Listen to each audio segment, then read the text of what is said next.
O que a sociedade pode e deve reivindicar do Supremo Tribunal Federal é que esta Corte, na primeira oportunidade formal que tiver, revise a sua decisão de interpretar a lei de anistia como beneficiando agentes da ditadura militar que mataram pessoas que estavam por eles aprisionadas, que torturaram, que estupraram gente.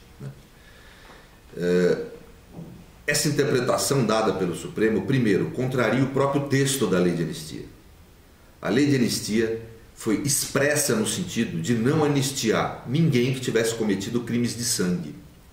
Tanto é verdade isso que homens da luta armada que estavam aprisionados na época não saíram soltos por conta da aplicação da lei de anistia. Saíram soltos depois por benefício na execução de pena e foram anistiados definitivamente pela Constituição de 88. Mas a lei de anistia não beneficiou esses homens da guerrilha. Ora, é um absurdo querer que essa lei de anistia beneficie agentes da ditadura militar que, praticando atos de terror de Estado, torturaram, mataram, estupraram. O próprio texto da lei de anistia determina que não se deve aplicar essa lei a este tipo de delito. Portanto, a própria interpretação da lei de anistia, a meu ver, data máxima venia, dada pelo Supremo Tribunal Federal, a interpretação que ele deu no texto da lei, a meu ver, contraria o texto da própria lei de anistia, uma interpretação equivocada. Agora, além do texto da lei de anistia não beneficiar esses agentes da ditadura militar, também os fundamentos de validade dessa lei têm que ser postos em questão.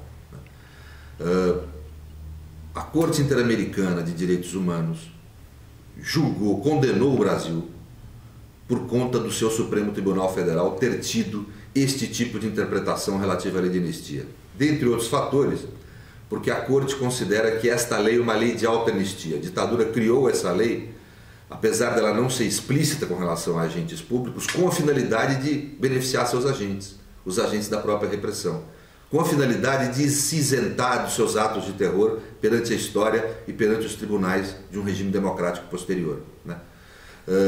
Essa lei de auto-anistia se caracteriza pelo fato dela ter sido, primeiro, aprovada por um Congresso ilegítimo, um Congresso constituído sobre as bases do chamado Pacote de Abril de 1977, em que foram escolhidos senadores biônicos, ou seja, senadores indicados pelo Executivo, e não eleitos pela população. Ao contrário do que se disse que a lei de anistia foi produto de um consenso e debate na sociedade brasileira, isso é mentira. A lei de anistia foi aprovada no Congresso por 206 votos a 201, uma votação apertada. Talvez, se não estivessem lá os senadores biônicos, o resultado da votação, inclusive, teria sido de rejeição da lei. A lei, com este texto, não foi aprovada pela sociedade brasileira. A sociedade brasileira queria anistia, mas com outro texto.